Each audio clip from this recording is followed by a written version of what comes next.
لا حول ولا قوة إلا بالله العلي العظيم.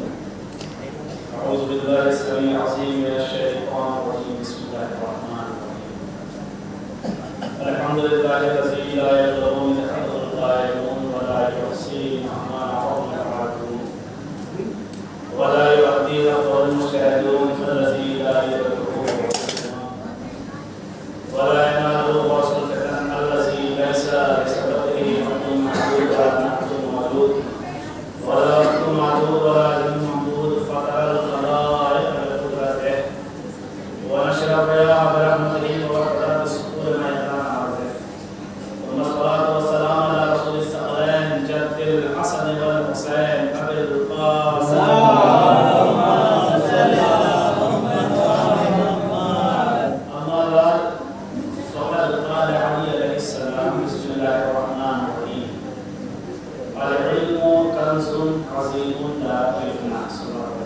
اللهم صل على محمد وعلى محمد.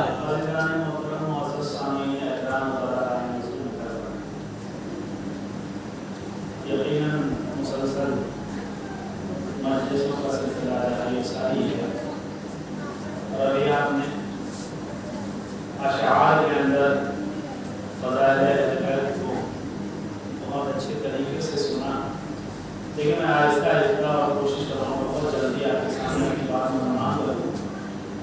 ایک پیغام اور ایک فضیلت میں آپ کے سامنے بیان کروں کہ دیکھیے فرش عزا بہت عظیم ہستی ہے.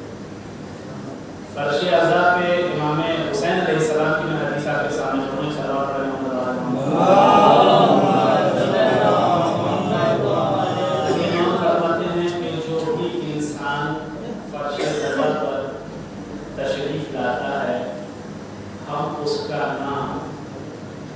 ولدیت کے ساتھ اپنی فہرست میں عزیزان محترم عزاداری کے سلسلے میں چاہے وہ رقم کو ادا کرنا ہو یا کسی بھی طریقے سے اپنی طرف سے محنت کرنا ہو، جیسے فرش عزا کو بچھانا ہو یا عزاداری کے سلسلے میں پیسے کو خرچ کرنا ہو، تو میری قسم میرے کو بہت زیادہ نہیں ہے، لیکن جتنی بھی ہے اتنا ضرور ہے اور اتنا تجربہ بھی ہے اور اتنا عقیدہ بھی ہے کہ جتنا ان کے نام پہ دیں گے اتنا ڈبل واپس لوٹ کے آتا ہے. خدا کی قسم اس عقیدے کے ساتھ دیا کیجئے کہ جتنا آپ دیں گے یقیناً شہزادی اس سے زیادہ آپ کو عطا کرے گی. آپ نے سنا ہوگا کہ جب جناب یوسف کو خریدا جا رہا تھا، توجہ سے چاہتا ہوں بہت آہستہ آہستہ آپ کے سامنے اپنی باتوں کو بیان کروں گا، اپنی سماعتوں کو بیان رکھیے گا کہ جب جناب یوسف کو فروخت کیا جا رہا تھا تو جہاں پہ مصر کا بادشاہ عزیز مصر جو تھا وہاں پہ اور بھی لوگ تھے جو لوگ مل کے جناب یوسف کو خریدنے کے لیے قیمت لگائے تھے. توجہ چاہتا ہوں جاننا ہوگا. سب نے قیمتیں لگانا شروع کی، کسی نے 100 درہم 200 500 1000 یا اس سے زیادہ. وہیں پہ ایک ضعیفہ آئی. توجہ چاہتا ہوں، ایک پیغام بھی ہے ایک فضائل بھی ہے. ایک ضعیفہ آئی، اس نے بھی اپنا نام یوسف کے خریداروں میں لکھوایا. اچھا نام تو لکھ دیا گیا، اب اس سے یہ پوچھا گیا بتا تیرے پاس قیمت کتنی ہے کہ تو یوسف کو خرید سکے. اس نے کہا میرے پاس ہے 1 درہم. توجہ چاہتا ہوں ذرا. اس نے کہا میرے پاس 1 درہم ہے اور میں بھی چاہتی ہوں کہ میں یوسف کو خریدنے کے لیے اپنی آواز کو بلند کروں، اپنی بولی لگاؤں. سامنے والوں نے کہا کہ بھائی تمہارا دماغ خراب ہے کیا؟ تمہیں پتہ نہیں ہے اتنی بڑی ہستی یہاں سامنے موجود ہے جو ہزاروں درہموں میں فروخت کر رہی ہے، خرید رہی ہے، تم 1 درہم لے کر آئی ہو اور تم چاہتی ہو کہ انہیں خریدو. خدا کی قسم بڑا خوبصورت جملہ اس نے کہا. وہ کہتی ہے کہ مجھے پتہ ہے کہ میں 1 درہم میں یوسف کو خرید نہیں سکتی، لیکن مجھے اتنا ضرور پتہ ہے کہ جب بھی یوسف کے خریداروں کا نام لیا جائے گا تو اس میں میرا بھی نام ہوگا. تو عزیزان محترم، عزائے حسینی، مجلس، جلوس عزا یا دیگر چیزیں ہیں، کبھی بھی پیچھے نہ ہٹیے. یہ امام کی عزاداری ہے، جناب سلف کی عزاداری ہے، اہل بیت کی عزاداری ہے. یقین رکھیے کہ جتنا دیں گے اس سے زیادہ واپس پلٹ جائے گا. میں نے آپ کے سامنے حدیث پڑھی ہے، پہلے امام فرماتے ہیں کہ العلم کنز عظیم لا یفنا، علم ایک ایسا عظیم خزانہ ہے جو کبھی فنا نہیں ہو سکتا، جو کبھی ختم نہیں ہو سکتا۔ عزیزان محترم، دنیا میں سب سے پاورفل جو چیز ہے وہ ہے ایجوکیشن، وہ ہے پڑھائی۔ اس لیے کہ انسان کے اندر اگر علم ہوگا تو وہ کبھی گمراہ نہیں ہو سکتا ہے۔ دیکھیں علم اور جہل دونوں میں زمین و آسمان کا فرق ہے۔ میں آپ کے سامنے قرآن مجید کی آیت پڑھوں، بسم اللہ الرحمن الرحیم، هل يستوي الذين يعلمون والذين لا يعلمون، کہ کیا عالم اور جاہل برابر ہو سکتے ہیں؟ نہیں۔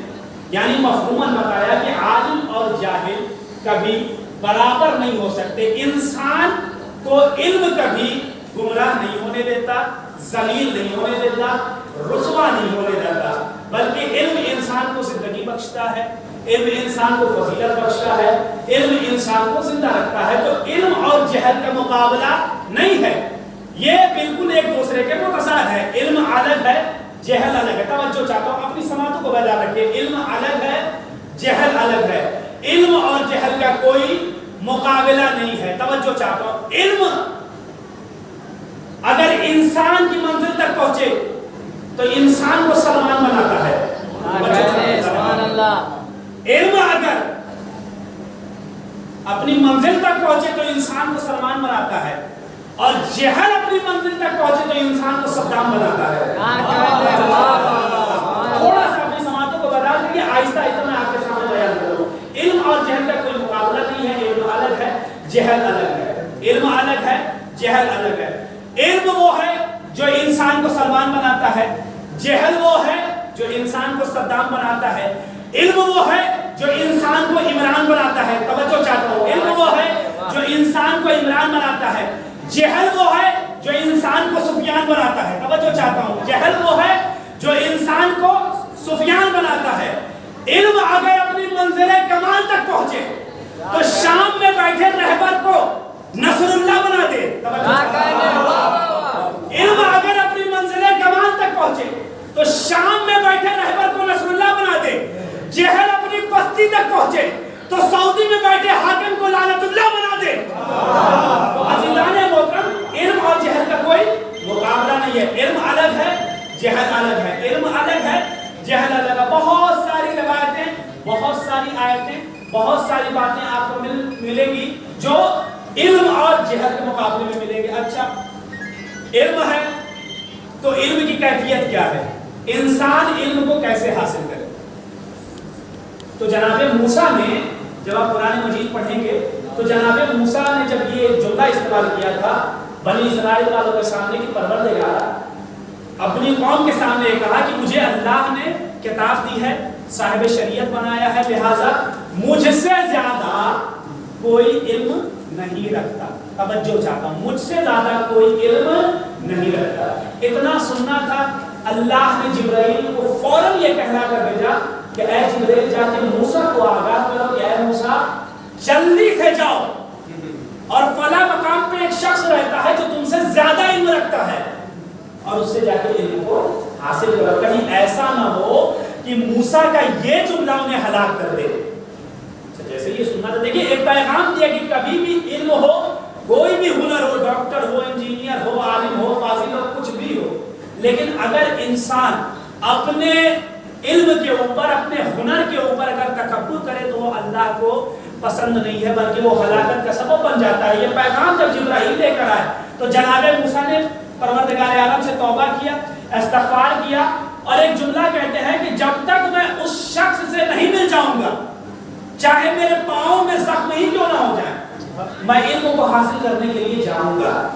تو ایک علم کی تعریف بتائی، کیفیت بتائی کہ کس طریقے سے علم کو حاصل کرے۔ میں کہوں گا اے موسیٰ، آپ صاحب فضیلت ہیں، آپ صاحب عظمت ہیں، آپ صاحب کتاب ہیں، اللہ نے آپ کو اولو العزم پیغمبر میں قرار دیا ہے، اللہ نے آپ کو آسمانی کتابوں میں سے ایک کتاب کا مالک بنایا ہے، تو آپ اللہ سے یہ کیوں نہیں کہہ دیتے کہ میرے پاس کتاب ہے، مجھے علم کی ضرورت نہیں ہے؟ خدا کی قسم عزیزان محترم، موسیٰ جیسا نبی جو اولو العزم پیغمبر میں سے تھا، صاحب کتاب تھا، لیکن انہوں نے یہ جملہ نہیں استعمال کیا کہ پروردگارا مجھے کتاب خدا کافی ہے، کیا کہنے سبحان اللہ. کچھ اندھے مسلمان تھے جن سے رسول نے کہا, توجہ چاہتا ہوں کہ لاؤ قلم و کاغذ کو میرے حوالے کرو, میں تمہارے لیے نجات کا نوشتہ لکھوں.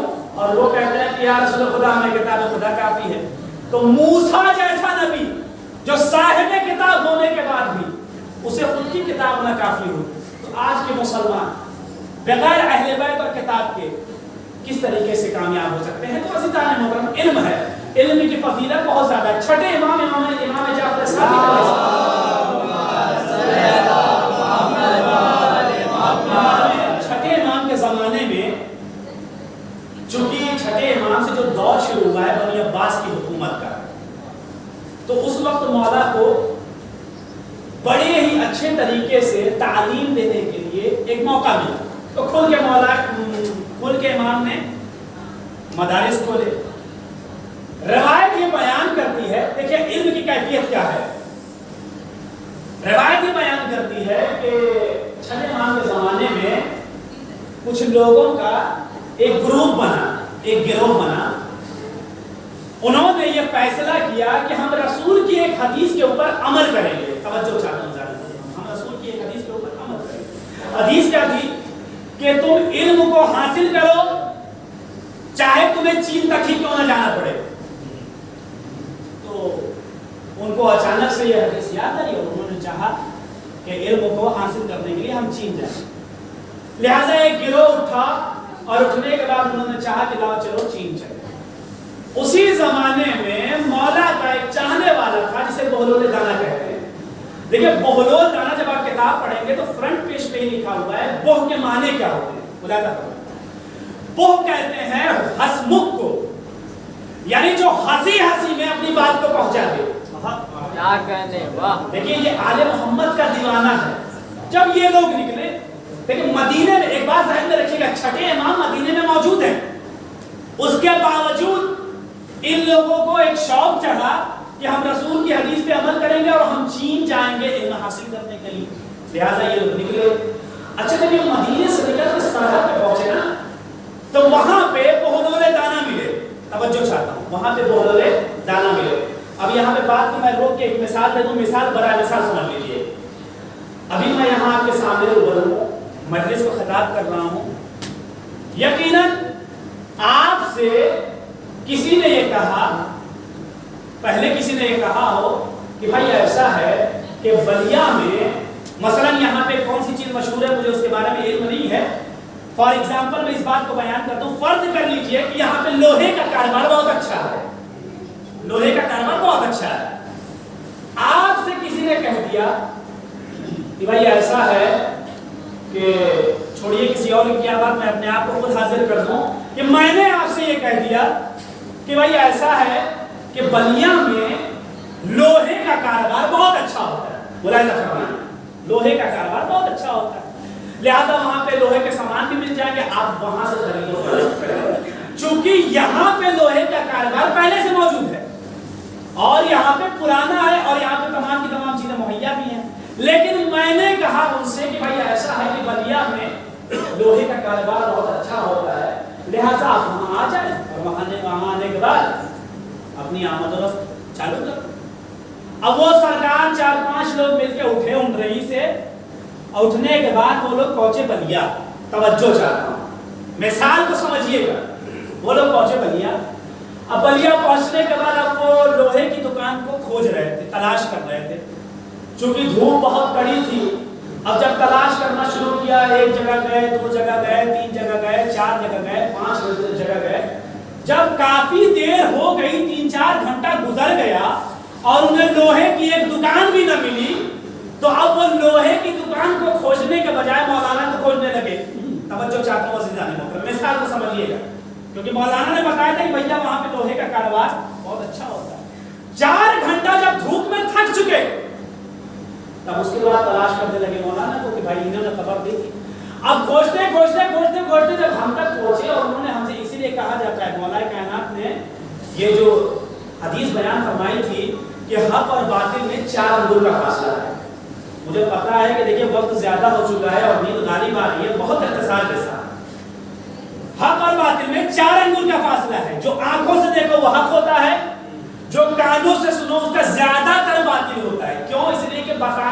ضروری نہیں کہ معتبر ہو. کیا کہنے. اسی لیے کہا جاتا ہے کہ سنی سنائی باتوں پہ یقین نہ کیا کیجیے.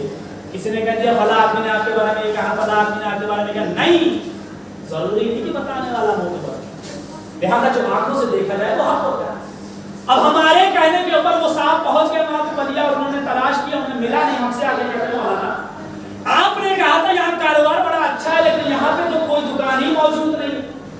میں نے کہا بھیا آپ کے دماغ نہیں تھا, آپ کی عقل نہیں تھی. جب آپ کے یہاں خود اس چیز کا کاروبار تھا, جب آپ کے غازی پور میں خود تمام کی تمام چیزیں مہیا تھی, تو آپ کو یہاں آنے کی کیا ضرورت تھی. اچھا وہ غصہ کے واپس چلے گئے. عزیزان محترم اس مثال کو سمجھ لیا آپ نے کہ جہاں پہ کاروبار کا سامان تھا لوگوں نے اس کو چھوڑ کے دوسری جگہ کو اختیار کیا, نتیجہ کیا ملا؟ کچھ نہیں ملا. اب جیسے یہ واقعہ جب یہ قافلہ گزرا ہے نا, مدینے کی سرحد پہ پہنچا, بہت لوگ نانا بیٹھے ہوئے, توجہ چاہا, جا رہے تھے علم حاصل کرنے کے لیے, بولے نانا بیٹھے ہوئے تھے, اور زمین کے اوپر کچھ نقشہ کھینچ رہے تھے. زمین کے اوپر کچھ نقشہ کھینچ رہے تھے. اچھا جب نقشہ کھینچنے لگے, اب انہوں نے جیسے ہی دیکھا, انہیں پیغمبر کی ایک اور حدیث یاد آ گئی کہ جب بھی تم کسی ضرورت مند کو دیکھو تو اس کی ضرورت کو پورا کرو. ان لوگوں نے کہا کہ بھائی دیکھو بڑا پریشان ہے, بہلول بڑا پریشان ہے, ابا وہاں بڑا پریشان ہے, لا اس کی مشکل کو بھی آسان کیے دیتے. ایسے ہی پیغمبر کے حدیث پہ عمل کرنے جا رہے ہیں, لہٰذا وہ اترے. اترنے کے بعد انہوں نے کہا ہے بولو ماجرا کیا ہے. تو بولو کہتا ہے کہ ایسا ہے کہ ہماری سوئی گر گئی تھی. توجہ چاہتے ہیں ذہن میں, سوئی دھاگا, ہماری سوئی گر گئی تھی, ہم اسے تلاش کر رہے ہیں. لوگوں نے کہا کہ کوئی بات نہیں, ہم مل کے تمہارے ساتھ اس سوئی کو جڑوا دیتے ہیں. اب سب دیکھیے دھوپ چونکہ بڑی کڑی تھی, دوپہر کا وقت تھا, اب سب کے سب نیچے اترے. اب سب لوگوں نے تلاش کرنا شروع کیا. ایک لمحہ گزرا, دو لمحہ گزرا, بیداری کا ثبوت دیجیے گا. عزیزان محترم ایک پیغام بھی ہے, ایک فضائل بھی ہے. اب وہ اترے, ایک لمحہ گزرا, دو لمحہ گزرا, تین لمحہ گزرا, 1 گھنٹہ 2 گھنٹہ 3 گھنٹہ, جب مسلسل کافی وقت گزر گیا نا, پریشان ہو گئے, سوئی ملی نہیں. تو کہتے ہیں بولو یہ بتا سوئی گری کہاں تھی. توجہ چاہتے ہیں, سوئی گری کہاں تھی. بولو نے کہا سوئی گری تو گھر میں تھی. توجہ چاہتے ہیں, سوئی گری تو گھر میں تھی. اچھا چونکہ یہ اترے تھے, جا رہے تھے چین, بڑا لمبا سفر تھا, بیچارے 4 گھنٹہ دھوپ میں تلملائے ہوئے تھے. غصے کے مارے کہتے ہیں بولو دماغ خراب ہے, تمہیں لوگ ایسے ہی دیوانہ نہیں کہتے. سوئی گری ہے گھر میں. اب جو چاہتا ہوں عزیزان محترم, تلاش کر رہے ہو یہاں. بہلول نے مسکرا کے کہا یہی تو بتانا چاہتا ہوں, ارے علم کا شہر ہے مدینے میں, ڈھونڈنے جا رہے ہو چین میں. ایک پیغام دیا کہ علم کا شہر مدینے میں موجود ہے, تلاش کرنے جا رہے ہو چین میں. تاکہ قسم عزیزان محترم, اگر لوگوں نے اہل غیب کی فضیلت کو سمجھ لیا, علم بہت بڑی چیز کا نام ہے. مولا کائنات نے ارشاد فرمایا کہ جتنا بڑا میں عالم تھا, بہت اختصار کے ساتھ, جتنا بڑا میں عالم تھا لوگوں نے اتنا پوچھا نہیں, جتنا بڑا میں سخی تھا لوگوں نے اتنا مانگا نہیں. یہ 2 جملے کی میں وضاحت کر دوں, پیدا ہو کر سن لیجیے گا. سخاوت کے معاملے میں ایک نام لیا جاتا ہے, ایک مثل بیان کی جاتی ہے. حاتم طائی بہت مشہور سخی تھا. ملتا ہے کہ 40 دروازوں سے وہ لوگوں کو خیرات بانٹتا تھا. بہت بڑا سخی تھا. ارشاد ہوتا ہے جب لوگوں نے مولا کائنات کے سامنے اس کا ذکر کیا نا کہ مولا حاتم طائی بڑا سخی تھا, 40 دروازوں سے بانٹتا تھا. اچھا جب مولا نے ایک جملہ سنا نا, تو ایک جملہ کہتے ہیں سخی نہیں تھا بلکہ بے وقوف تھا. جو چاہتا ہوں سیدھا لے, دیکھیے یہ کون کہہ رہا ہے, یہ علی کہہ رہے ہیں. اگر کوئی دوسرا کہتا تو ہو سکتا کہ سامنے والا اعتراض کر دیتا کہ یہ تم نے کیسے کہہ دیا, کیا تم نے نہیں دیکھا کہ حاتم طائی 40 دروازوں سے بانٹتا تھا. عزیزان محترم, مولا فرماتے ہیں کہ بے وقوف تھا جو 40 دروازوں سے بانٹتا تھا. اما ایک دروازے سے اتنا کیوں نہ بانٹ دیا کہ دوسرے دروازے تک جانے کی ضرورت ہی نہ پڑتی. ابھی ایک دروازے سے اتنا بانٹتا ہے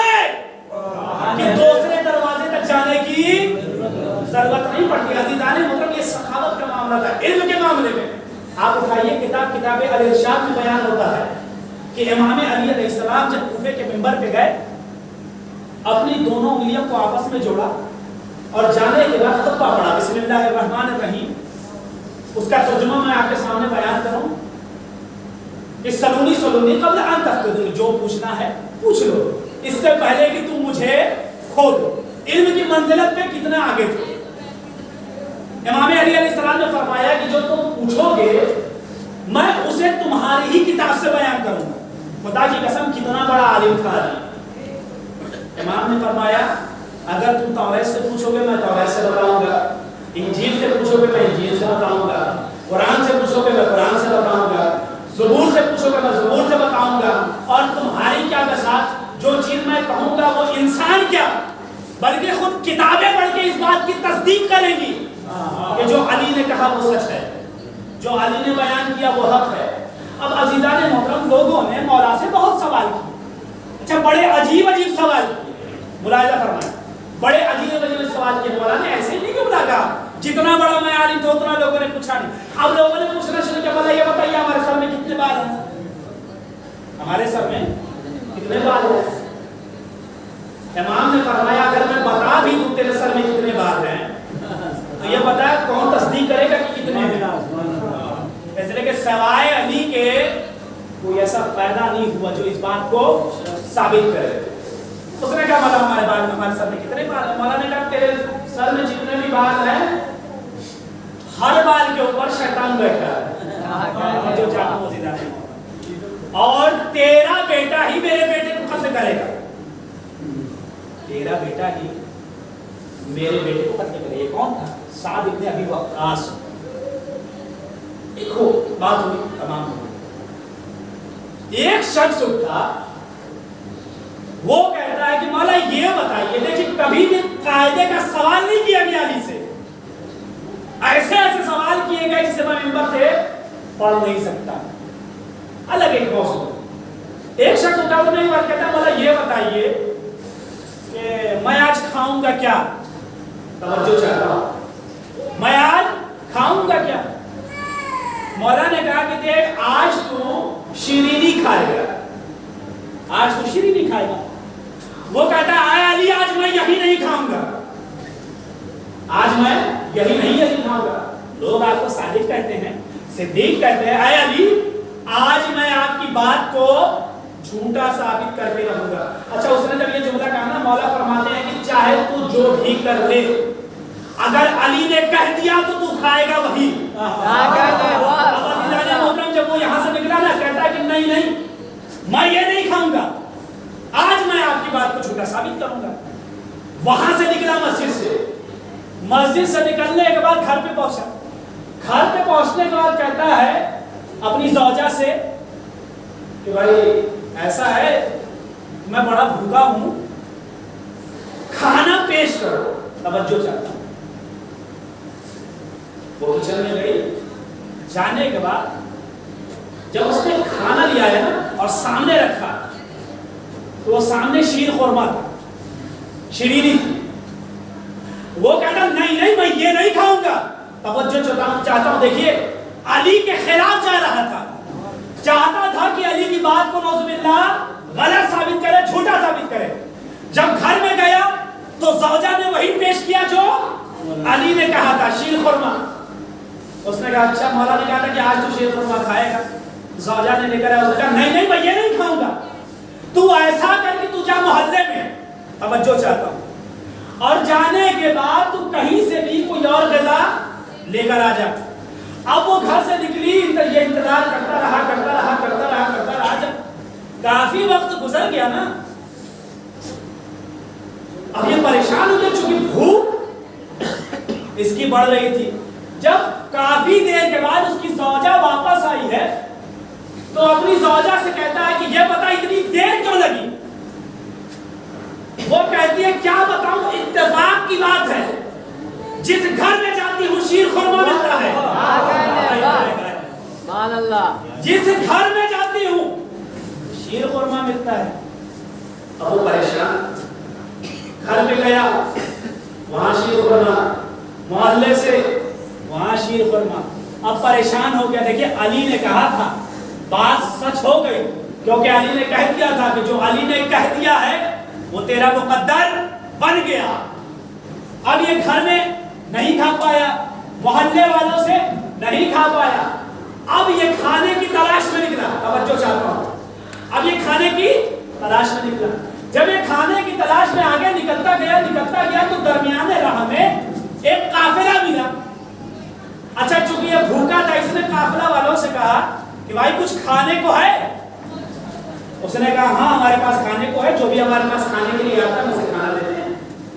تو 2 منٹ ٹھہر, ہم کھانے کو تیرے سامنے پیش کرتے ہیں. اب یہ بڑا خوش ہو گیا کہ چلو نعوذ باللہ علی کی بات کو جھوٹا ثابت کر دیں گے.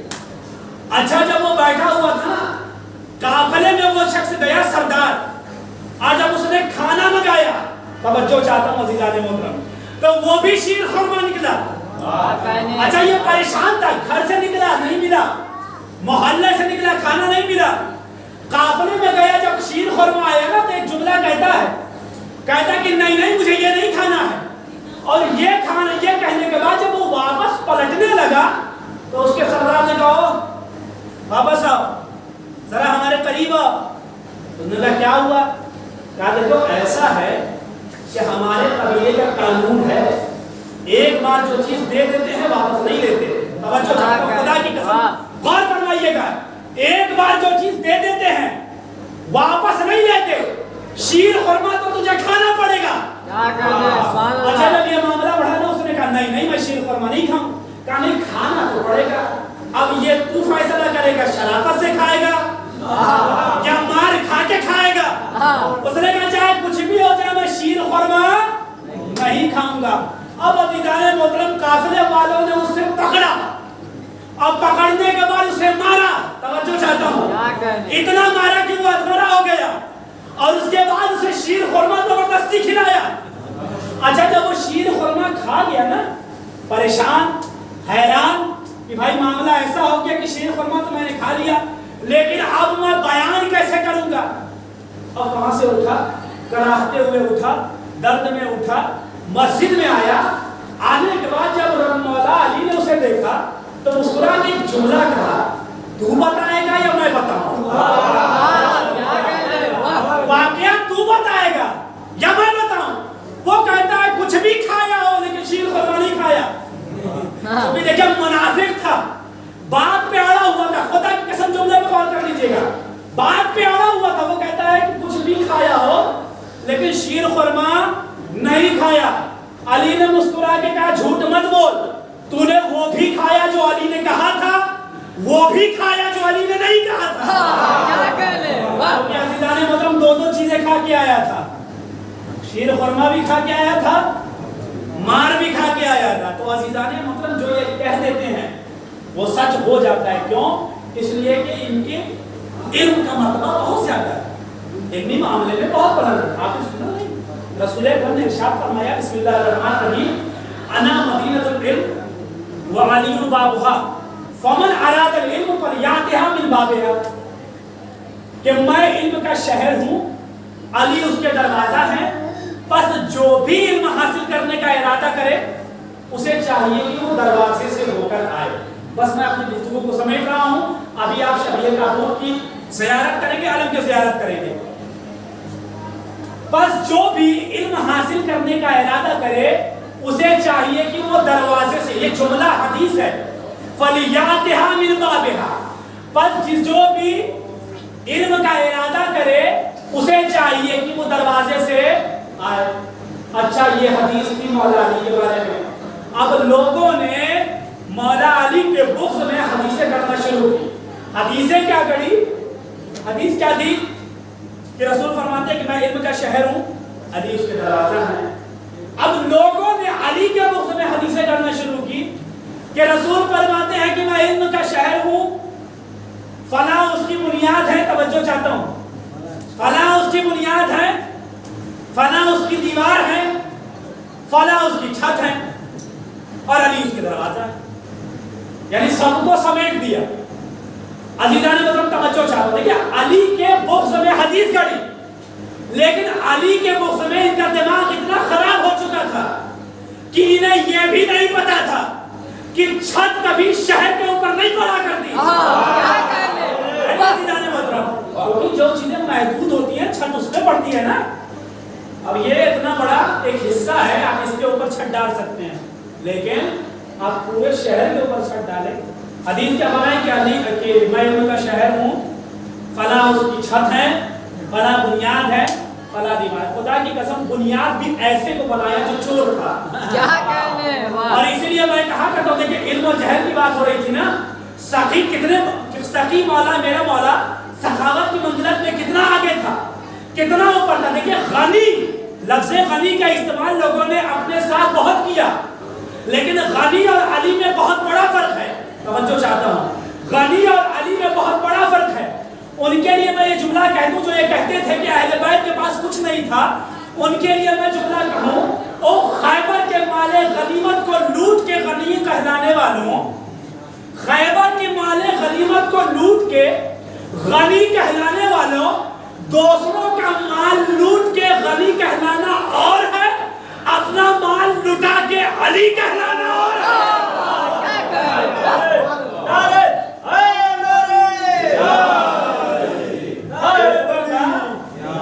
مال لوٹ کے غنی کہلانا اور ہے, لیکن اپنا مال لٹا کے علی کہلانا اور ہے. خدا کی قسم یہ علم و جہل کا معاملہ آپ ابھی اس زمانے میں خود دیکھ رہے ہیں کہ کسی بھی قوم کا لیڈر عالم ہونا چاہیے, پڑھا لکھا ہونا چاہیے. کیوں؟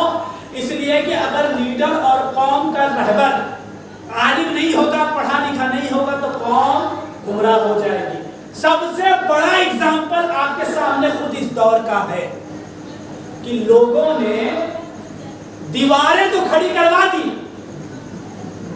تاکہ چھوٹی چھوٹی بستیوں پہ دوسرے ملک سے آئے ہوئے صدر کی نظر نہ پڑے, لیکن انہوں نے تعلیم کو اتنا گرا دیا کہ جو اتنی دیواریں کھڑی کروا سکتا تھا, اتنے پیسے اپنے لباس کے اوپر خرچ کر سکتا تھا, کیا وہ بچوں کا ایگزام نہیں دلوا سکتا تھا؟ کیا وہ پڑھائی کو آگے نہیں بڑھا سکتا تھا؟ نہیں عزیزان محترم. اسی لیے کہتے ہیں کبھی بھی قوم کا رہبر اور لیڈر پڑھا لکھا ہونا چاہیے, عالم ہونا چاہیے. جاہل اگر لیڈرشپ سنبھال لے تو قوم ہمیشہ گمراہ ہو جاتی ہے. اب ایک آپ کو متفقہ پیغام دے دوں, آج اسلام میں جو یہ تفرقہ ہے نا, نمازوں میں اختلاف ہے, کوئی ہاتھ کھول کے پڑھتا ہے, کوئی ہاتھ سینے پہ باندھ کے پڑھتا ہے, کوئی ہاتھ پیٹ کے اوپر باندھ کے پڑھتا ہے. یہ جو اختلاف ہے نا, اس کا اصلی سبب جانتے ہیں کیا ہے؟ اس کا اصلی سبب یہ ہے کہ رسول کے شہادت کے بعد کچھ جاہل حکومت پہ بیٹھ گئے تھے جنہوں نے جہالت کو لوگوں میں عام کر دیا تھا. اور یہی سب سے بڑی وجہ تھی کہ جب بھی مسئلہ پھنستا تھا تو خود نہیں سلجھاتے تھے, بلکہ یہ جملہ کہتے تھے کہ اگر علی نہ ہوتے تو ہم ہلاک ہو جاتے. خدا کی قسم, رسول کی شہادت کے بعد 25 سال بعد جب مولا کائنات کے ہاتھ میں حکومت آئی ہے نا, تو لوگوں نے ایک جملہ کہا تھا کہ عالم اور جاہل میں کتنا فرق ہے. جب تک جاہل حکومت پہ تھا اسلام میں اختلاف تھا, لیکن جیسے ہی 25 سال بعد میرا مولا تخت خلافت پہ بیٹھا تو اس کے بعد لوگوں نے ایک جملہ کہا کہ آج ہم نے نماز ویسے پڑھی جیسے نبی پڑھایا کرتے تھے. ابھی تک یہ جملہ نہیں نکلا تھا, لیکن جیسے ہی علی حکومت کے اوپر آئے تو ایک جملہ کہا, ہم نے نماز ویسے پڑھی جیسے علی پڑھایا کرتے تھے. جو اختلافات ہیں یہ اسی لیے ہیں کہ جہالت کو لوگ جاہل کو لوگوں نے حاکم مقرر کر دیا. اور خدا کی قسم صرف معاملہ خلافت کا نہیں تھا. آخری بات ربط مسائل, جب مولائے کائنات ممبر کی طرف بڑھ رہے تھے نا تو 5 زینے کا ممبر تھا. آخری بات ربط مسائل, 5 زینے کا ممبر تھا. پہلا زینہ, دوسرا زینہ, تیسرا زینہ, چوتھا, پانچواں خالی ہوتا تھا, چوتھا ہوتا تھا جس سے لوگ بیٹھا کرتے تھے. رسول اکرم نیچے سے اوپر کی جانب, یعنی اوپر سے دوسرے نمبر پہ بیٹھا کرتے تھے, چوتھے زینے کے اوپر, کیونکہ رسول سب سے باوزین. رسول کی شہادت کے بعد جبرن لوگوں نے حکومت کو چھینا, لیکن رسول کے احترام میں وہ ایک زینہ نیچے بیٹھے. ترتیب کیا ہوئی؟ کہ رسول نیچے سے چوتھے زینے کے اوپر بیٹھتے تھے. اب جب پہلے خلیفہ آئے رسول کے بعد تو وہ بیٹھے تیسرے. جب وہ گزرے دوسرے خلیفہ کا دور آیا تو دوسرے خلیفہ پہلے خلیفہ کے احترام میں ان سے نیچے بیٹھے. زینہ بچا ایک, جو سب سے نیچے والا تھا وہ بھی خالی تھا.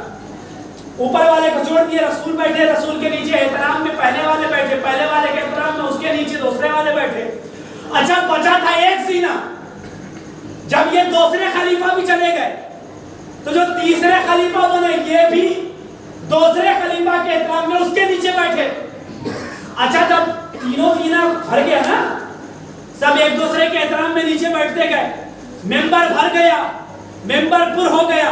اب بھائی جب خلافت علی کے ہاتھ میں آئی تو چلو خلافت تو آ گئی, لیکن سب کی نگاہیں علی کے اوپر ٹکی ہوئی تھی کہ زینہ تو بھر گیا, کیونکہ ہر خلیفہ دوسرے خلیفہ کے احترام میں نیچے بیٹھتا تھا. زینہ تو بھر گیا, اب علی کہاں بیٹھیں گے؟ توجہ چاہتا ہوں, اب علی کہاں بیٹھیں گے؟ اب جیسے جیسے علی کے قدم بڑھ رہے تھے ممبر کی طرف, لوگوں کی دھڑکنیں بڑھ رہی تھی. پہلا قدم بڑھا, دوسرا قدم بڑھا, تیسرا قدم بڑھا. اچھا جب بڑھتے بڑھتے ممبر کے پاس بیٹھے نا, خدا کی قسم ملاحظہ فرمائیں گے, علی جب ممبر کے پاس بیٹھے نا, لوگوں نے کیا سوچا کہ بھائی زینہ تو بھر گیا, علی بیٹھیں گے کہاں؟ تاریخ بیان کرتی ہے کہ علی نے پہلے زینے پہ قدم رکھا. توجہ چاہتا ہوں, پہلے زینے پہ قدم رکھا, دوسرے زینے پہ قدم رکھا. جملے کو تبدیل کروں, علی نے پہلے کو اپنے پاؤں سے روندا, دوسرے کو اپنے پاؤں سے روندا, تیسرے کو اپنے پاؤں سے روندا, اور روندنے کے بعد جا کے بیٹھے رسول کے مقام پہ اور ایک پیغام دیا کہ دیکھو اگر رسول کے بعد کوئی خلیفہ ہے تو وہ پوری کائنات میں علی ابن ابی طالب ہے. صلوات پڑھیں.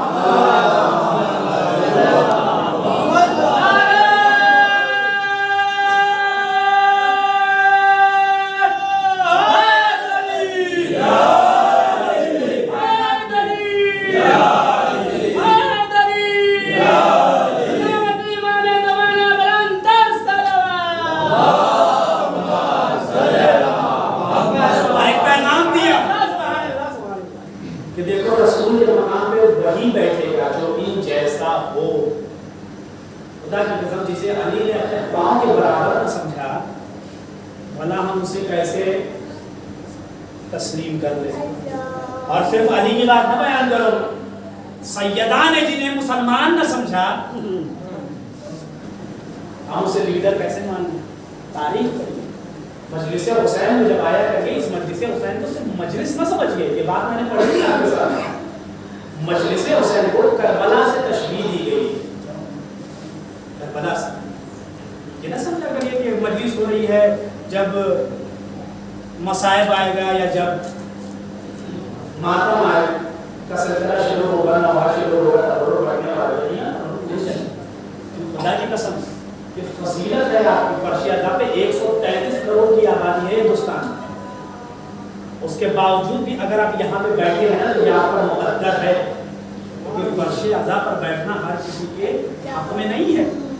یہ تقدیر ہر ایک کو حاصل نہیں ہے, یہ مقدر ہر ایک کو حاصل نہیں ہے. اور سب سے بڑا شرط یہی حاصل ہے کہ اللہ نے پوری کائنات کا مقدر اہل بیت میں رکھا ہے, اور اہل بیت کو ہم شیعوں میں رکھا ہے. ہم شیعوں کا مقدر اہل بیت کو بنایا ہے. لہذا یہ نہ سمجھیے گا اسے کربلا کی شبیہ دی گئی. آیت اللہ بہجت نے فرمایا کہ جب مجلس میں جاؤ یہ نہ سمجھو مجلس میں جاؤ, بلکہ سمجھو کربلا میں. آپ کو پتہ ہے کربلا کا سوال کیا ہے؟ جو فضیلت امام حسین علیہ السلام کے زائر کو حاصل ہے وہ پوری کائنات میں کسی بھی زائر کو حاصل نہیں. امام حسین علیہ السلام کا جو زائر ہوگا نا, خدا کی قسم جو بھی ذریعے امام حسین علیہ السلام کی زیارت کر کے آتا ہے, دعا کرتا ہوں کہ پروردگارا سب کو کربلا کی زیارت نصیب فرما. ایک فضائل میں آپ کے سامنے بیان کروں, مختصر سی بات. جو بھی ذریعے امام حسین علیہ السلام کی زیارت کرتا ہے یا اس جالی کے سامنے کھڑا ہوتا ہے نا, اللہ اس کے سارے گناہوں کو جھاڑ دیتا ہے, پاک کر دیتا ہے. اب یہ انسان کی ذمہ داری ہے کہ اگر وہ امام کا زائر ہے تو اس کا کردار بھی امام کے جیسا ہونا چاہیے. تو جی جانے فصیلت بہت ہے. جب ایک زائر نکلتا ہے گھر سے ہر قدم پہ 1000 حج 1000 عمرے کا ثواب ہے. تو مجلس حسین میں اندازہ لگا کہ کتنا ثواب ہے. پہلے مدرسے چلتے تھے تنظیم المکاتب کے, اب وہ سلسلہ ختم ہو چکا ہے. یہی ایک ذریعہ بچا ہے, اور خاص طور سے ہمارے جوانوں کو میں بھی خود ان میں سے ایک ہوں کہ جب بھی مجلس حسین ہوا کرے آپ کچھ بھی سیکھیں گے, لیکن جب فضائل میں آئیں گے, فضائل اہل بیت سنیں گے, سیرت اہل بیت کو سنیں گے, تبھی آپ کسی کے سامنے بیان کریں گے. اس لیے کہ یہی ایک ذریعہ بنے گا نجات کا. میں نے جملہ کہا تھا امام حسین کی عزاداری پہ پیسہ دینا کافی نہیں ہے. دیکھیں پہلے تو اس بات پہ عقیدہ رکھیے کہ جتنا آپ دیں گے اس سے زیادہ لوٹ کر آپ کے پاس آئے گا. یہ عقیدہ رکھیے, امام کے نام پہ دینا, اس بات کے اوپر عقیدہ رکھیے. اس کے بعد دوسری بات کہ صرف امام کے نام پہ پیسہ دینا کافی نہیں ہے, بلکہ مجلس حسین میں بھی آنا ضروری ہے, ماتم حسین کرنا بھی ضروری ہے. بات بھی میں نے آپ کے سامنے بیان کی تھی, دوبارہ تکرار کر دوں کہ جب آپ مجلس حسین میں آئیں گے, فضائل اہل بیت کو سنیں گے, جب ذاکر مجلس کو خطاب کرے گا اور آپ فضائل اہل بیت سن کے جب اپنی زبان سے سبحان اللہ کہیں گے, پتہ ہے آپ کو اس کا کتنا بڑا ثواب ہے. یہ جو سبحان اللہ آپ کہتے ہیں یہ کتنا بڑا نجات کا ذریعہ پتہ ہے آپ کو. یہ جو آپ ماتم حسین کے لیے اپنے ہاتھ کو بلند کرتے ہیں, پتہ ہے یہ آپ کے کتنا بڑا نجات کا ذریعہ بنتا ہے. جب بروز قیامت دیکھیں اعمال تو بخشوائیں گے, وہ الگ بات ہے, اعمال بخشوائیں گے, لیکن جب اعمال ساتھ چھوڑ دیں گے قیامت میں اور انسان کے اوپر خوف طاری ہوگا, روایت ہے کہ انسان خوف کے مارے کچھ نہیں بول پائے گا اور اس کے جسم کے تمام اعضاء بڑھ کے گواہی دیں گے. اگر چوری کیا ہوگا تو ہاتھ بڑھ کے آواز دے گا کہ ہاں میں نے چوری کی ہے. اگر کسی کو مارا ہوگا, کسی کا غصب کیا ہوگا تو وہ تمام کی تمام چیزیں بیان ہوں گی.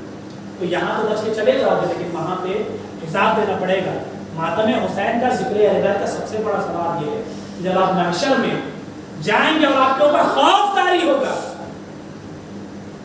تو یہی ہاتھ بڑھ کے آواز دے گا کہ پروردگار, یہ گناہگار بندہ ہے ضرور, لیکن یہ حسین کا آزادہ ہے, اس نے انہی ہاتھوں سے حسین کا ماتم کیا. پروردگار اس سے بات کرے. جب آپ کے اوپر خاموشی طاری ہوگی تو آپ کی زبان کہے گی پروردگار ہے, یہ بندہ گنہگار صحیح, لیکن اس نے میرے ذریعے سے ذکر اہل بیت کیا ہے, پروردگار اسے بخش دے. خدا کی قسم خوشی مجلس سے آئیے, مجلس حسین کو سنیے اور ماتم حسین کو ضرور کریے, کبھی شرمائیے نہیں ماتم حسین کرنے کے.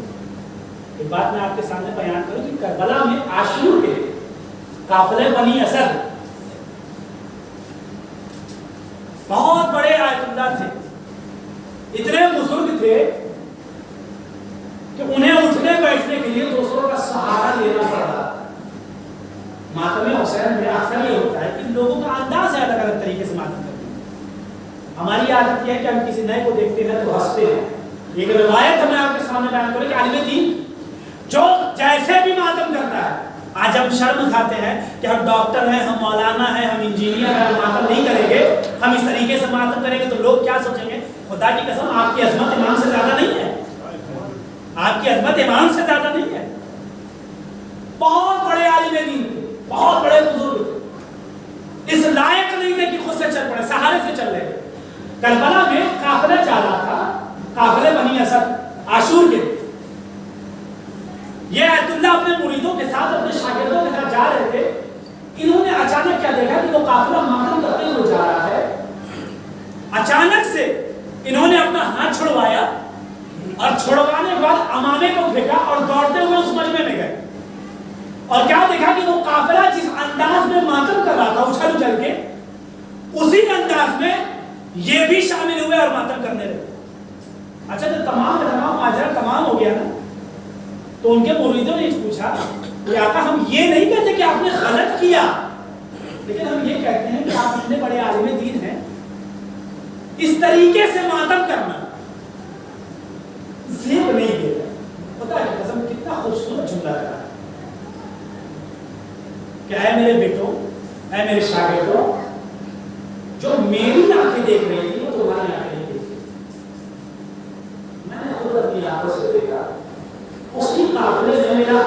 باقی امام اسی انداز میں ماتم کر رہا ہے. حضرات گریہ کرنے میں یہ نہ سمجھیے گا کہ مسائل بیان ہو رہے ہیں ہم گریہ نہیں کر پا رہے ہیں. ایک روایت میں آپ کو سامنے بیان کر دوں اور بہت مختصر ایک حدیث, اور میں خود کے لیے یہ استعمال کرتا ہوں کہ جب بھی مجھے 22 سال کی میری عمر ہے, مجھے اتنا تجربہ ہے کہ جب بھی مجھے پتا کرنا ہوتا ہے کہ میرے گناہ زیادہ ہو گئے ہیں یا نہیں, تو مجلس حسین میں مسائل کو سن کے پتہ لگا لیتا ہوں. کیسے؟ اگر آنکھوں سے اشک نکل جائیں تو سمجھیے کہ آپ کے گناہ کم ہیں, اس لیے کہ جب گناہ زیادہ ہو جاتا ہے تو یہ آنکھوں سے اشکوں کو خشک کر دیتا ہے. اسی لیے کہتے ہیں امام حسین علیہ السلام کو گریہ کرنے سے گریز نہ کیا کرے. امام نے فرمایا میرے شہر جب بھی میرے اوپر گریہ کیا کرو تو بلند آواز سے گریہ کرو. پتہ ہے یہ جملہ امام نے کیوں کہا؟ یہ جملہ امام نے اس لیے کہا, امام فرماتے ہیں میرے شیعوں مجھے کربلا آگے رونا ہوا گیا. اللہ اس جملے کی میں تفسیر کروں, یہ جو جملہ استعمال کیا گیا نا, ایک ہوتا ہے رونا, ایک ہوتا ہے رولانا. امام فرماتے ہیں میرے شیعوں مجھے کربلا آگے رونا کے مارا گیا. آزادہ رولانے کا مطلب کیا ہے جانتے ہیں؟ ابھی غازی عباس کے شانے کٹنے کا غم حسین کے دل سے جدا نہ ہوتا تھا کہ علی اکبر کے سینے پہ نیزے کیا نہیں رہتا. ابھی علی اکبر کے سینے سے نیزے کی علی کا غم نہ نکلتا تھا کہ فوراً علی اصغر کے گلے کے اوپر تیر لگ جاتا تھا.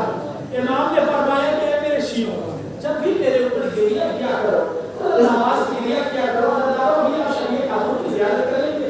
علم قانون کی زیارت کرنے کا پتہ ہے آپ کو آج دو لوگوں کو پرسہ پیش کرنا ہے. ایک جناب سے پرسہ پیش کرنا ہے, ایک آخری امام کو پرسہ پیش کرنا ہے. جب آخری امام کے والد امام حسن عسکری علیہ السلام کی شہادت ہوئی ہے نا, ابھی آپ شریعت قانون کی زیارت کریں گے, جب امام کی شہادت ہوئی ہے نا تو امام کا آخری امام کا سن 5 برس کا تھا. میں بھولا آقا جب 11ویں امام کی شہادت ہوئی تو آپ کو کوئی تماچے لگانے والا نہیں تھا.